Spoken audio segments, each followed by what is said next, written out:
Monsieur le Président des EDA et des États de la France, cher Raymond Souby, ainsi que toutes vos équipes, Monsieur le Président du CESE, cher Thierry Baudet, Monsieur le Secrétaire Général, cher Bruno Bonnell, si tu es encore là, Monsieur l'Ambassadeur, cher Pascal Cagny, Mesdames et Messieurs les membres du jury et Mesdames et Messieurs les lauréats, chers amis, dirigeants d'entreprises étrangères en France, merci pour votre participation nombreuse à cette très belle 17e édition.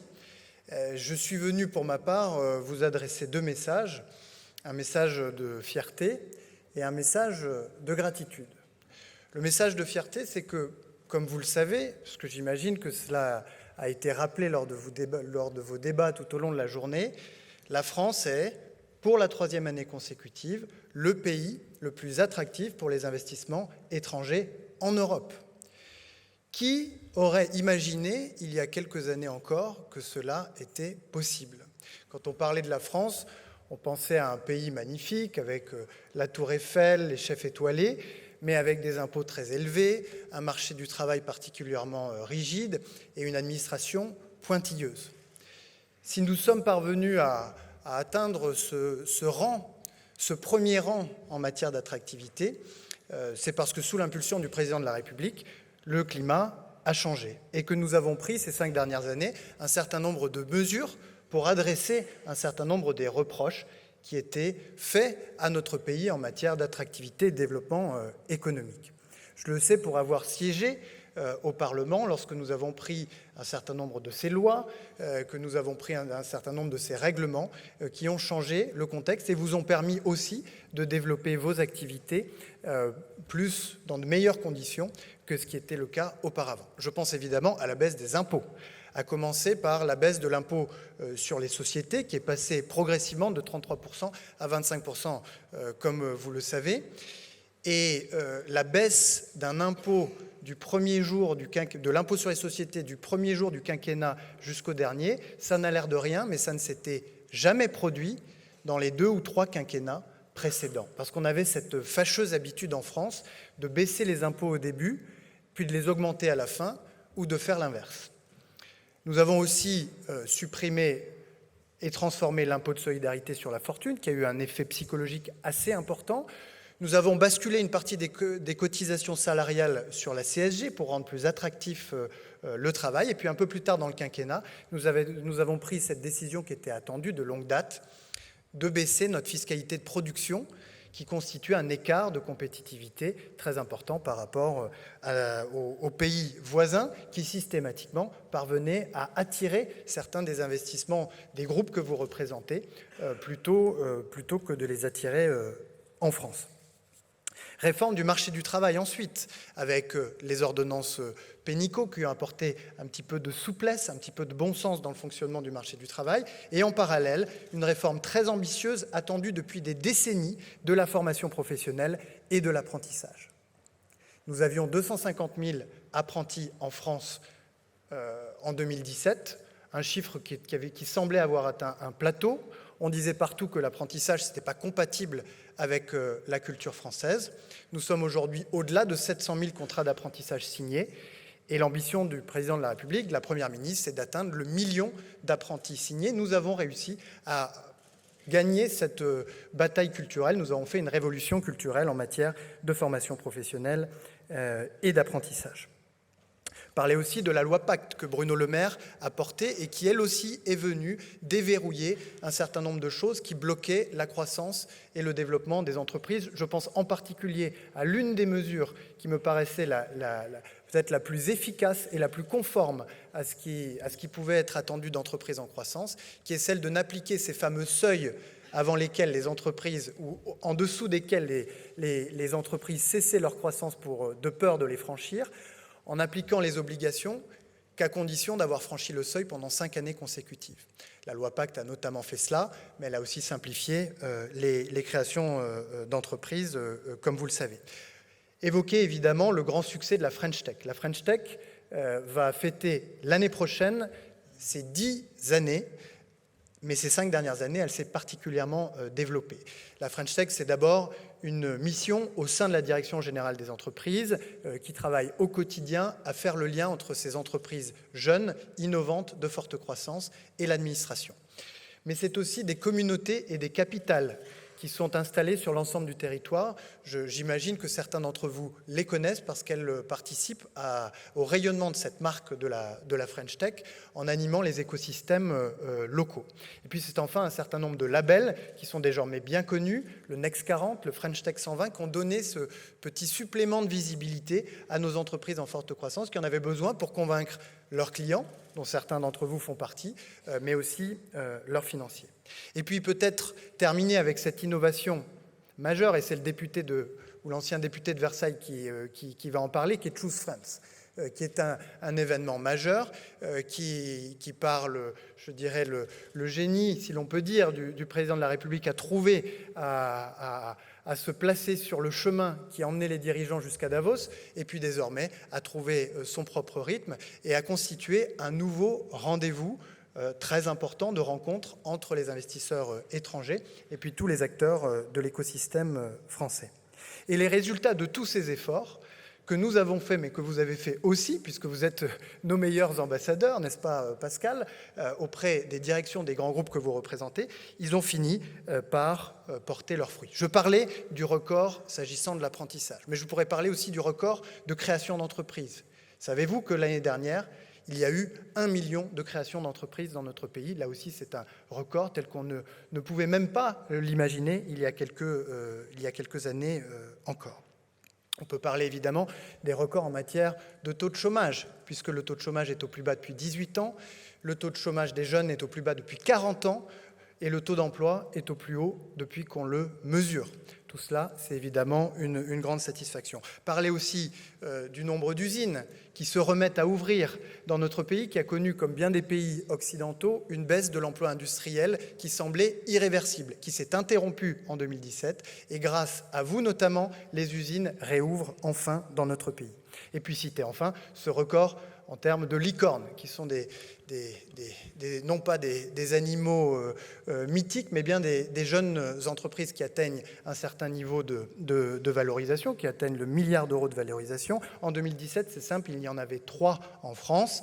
Nous en avons désormais 27, et le président de la République a fixé un objectif très ambitieux, celui d'en avoir 100 à l'horizon 2027, dont 25 licornes vertes, 3 licornes cyber, et puis on a quelques-unes un peu comme ça. Alors évidemment, faire 100 licornes dans le contexte dans lequel nous nous trouvons, ça a été rappelé à l'instant, ça ne va pas être une partie de plaisir, puisque nous entrons dans un nouveau monde avec des conditions particulières, la hausse des taux, l'inflation, l'incertitude qui, sur un certain nombre de décisions d'investissement, qu'on pense aux startups ou qu'on pense aux grands groupes, vont peut-être effectivement un peu compliquer la tâche.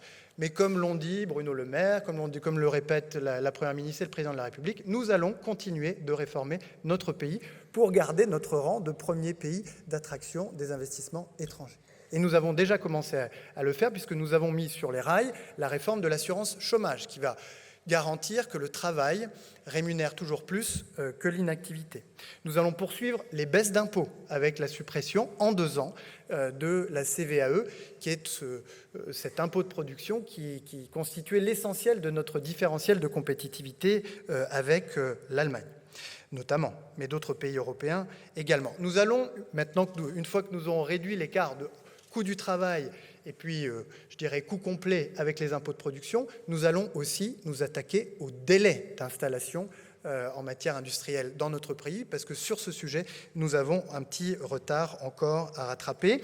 Nous allons agir en matière de formation. Le président s'est engagé à ce que nous puissions former 1 million de personnes en plus aux métiers d'avenir sur les 5 ans qui viennent, donc 400 000 sur les métiers du numérique, et nous travaillons déjà à cela. Et puis je termine évidemment, le meilleur pour la fin, par France 2030, qui est porté par Bruno Bonnell, ici présent, qui est un grand plan d'investissement de 54 milliards d'euros, qui prépare la France aux grandes ruptures technologiques de demain et qui permet à la puissance publique d'investir aux côtés des entreprises, des universités, bref, de toutes les forces vives qui veulent s'engager dans cette direction-là, y compris évidemment les entreprises étrangères implantées en France qui peuvent participer et répondre aux appels à manifestation d'intérêt et aux appels à projets. Donc, nous allons continuer. Et nous allons continuer pour que ce sentiment de fierté que nous avons réussi à développer ces dernières années, nous puissions le conserver. Donc c'était ça mon premier message, un message de fierté. Le deuxième message,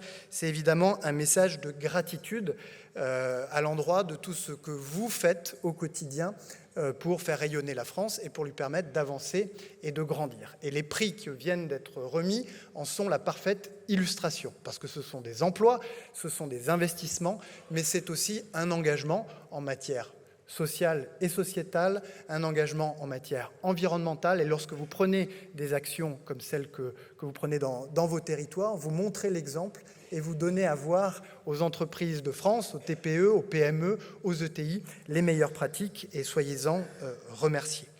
Dans le numérique plus particulièrement, là aussi, les investisseurs étrangers, les entreprises étrangères en France investissent et nous permettent à nous, Français, de reconquérir une forme d'autonomie que dans un certain nombre de verticales, nous avions perdues. Et je voudrais citer ici 3 exemples de décisions d'investissement qui ont été annoncées lors de Choose France 2022. Je pense notamment à Amadeus, qui a annoncé un investissement de 80 millions d'euros et 800 emplois, donc 80% à Sophia Antipolis. Comme vous le savez, Sophia Antipolis est un très bel écosystème qu'Amadeus, qui est une entreprise européenne, espagnole, a largement contribué à façonner et que Amadeus va venir renforcer, les 20% restants étant pour Paris. Autre investissement emblématique, celui de Global Foundries à Crolles, en Isère, avec 1000 emplois à terme, 5,7 milliards d'euros, et on le voit bien, tout un écosystème qui va se développer autour de la batterie électrique, Verkor, qui réfléchit déjà à la constitution d'une école et bien la réappropriation par la France de la fabrication de semi-conducteurs. C'est évidemment une nouvelle fantastique. Dernier exemple, l'annonce d'Ericsson en lien avec Thales et Qualcomm d'un consortium pour travailler sur la 5G satellitaire. La 5G, nous avons de la chance, 2 acteurs mondiaux sur les 3 sont européens et là aussi nous avons besoin de Nokia, nous avons besoin d'Ericsson pour nous approprier la 5G et ses usages et bientôt la 6G. Donc dans le portefeuille qui m'a été confié, les entreprises étrangères, et je pourrais citer évidemment Microsoft, mais tant d'autres, nous apportent énormément pour les sujets industriels comme pour les sujets que je citais juste avant, c'est-à-dire l'engagement social et l'engagement environnemental. Mais je voudrais finir par une des contributions qui me paraît fondamentale aussi, et qui illustre bien que la politique qui est menée, que nous menons, et à laquelle vous répondez par vos investissements, elle répond bien aussi à un objectif de justice sociale et de justice territoriale. Vous êtes assis ici sur les bancs du CESE. Le CESE est le lieu où, après le grand mouvement des Gilets jaunes, une suite a été donnée à cette aspiration à plus de participation citoyenne qui est la Convention citoyenne pour le climat. Comme vous le savez, les fractures qui se sont creusées au gré des décennies, du fait de la désindustrialisation notamment, elles ont explosé à la figure de tous au moment du mouvement des Gilets jaunes. Et quand nous regardions, avec Business France, que je remercie aussi pour son engagement sans faille, quand nous regardions à l'issue du quinquennat ce que les investisseurs étrangers, les entreprises étrangères en France avaient apporté pour résorber la fracture territoriale, eh bien là aussi, les chiffres étaient très satisfaisants et très encourageants. Pourquoi ? Bien parce que 2/3 des emplois qui ont été créés par les entreprises industrielles avec un siège à l'étranger ont bénéficié aux villes de moins de 20 000 habitants. Ce sont ces villes moyennes qui furent jadis des cités industrielles qui ont subi de plein fouet la désindustrialisation, qui renaissent grâce aux investissements industriels notamment, pour celles et ceux qui, entre vous, représentent les entreprises industrielles, et qui viennent réparer un tissu social et territorial qui s'était déchiré et qui nous a conduit tout droit aux Gilets jaunes. Et il y a un exemple qui illustre parfaitement cette magnifique contribution des entreprises étrangères à la fabrique ou à la réparation du tissu social. C'est l'exemple de Bessay-sur-Bray, que certains peut-être d'entre vous connaissent, qui est une petite ville de la Sarthe de 2000 habitants, qui était connue, qui était connue depuis 1824 pour sa papeterie qui s'appelait Arjowiggins, et qui, en 2019, a fermé avec 600 emplois supprimés dans un village de 2000 habitants.